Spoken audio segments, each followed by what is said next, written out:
Hi friends, मेरे नाम है पूर्णिमा महापात्र। आज मैं आप लोगों को एक आयुर्वेदिक प्रोडक्ट के बारे में बता रही हूँ। ये है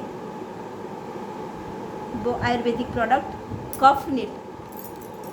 ये ड्राई कफ, कोल्ड कफ, एलर्जी कफ, हर टाइप के कफ के लिए बहुत लाभदायक प्रोडक्ट है।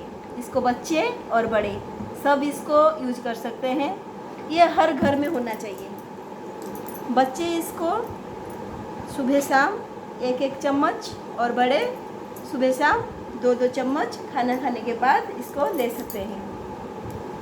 इसमें बहुत टाइप का जड़ी बूटी मिला हुआ है, जैसे कि तुलसी, बासंग, कंटकरी, पिप्पली, यष्टि मधु, ये सब।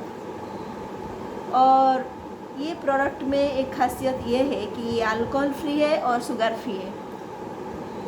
अगर आपको इसके बारे में ज़्यादा जानकारी चाहिए तो आप इस नंबर पे कांटेक्ट कर सकते हैं 9811301014।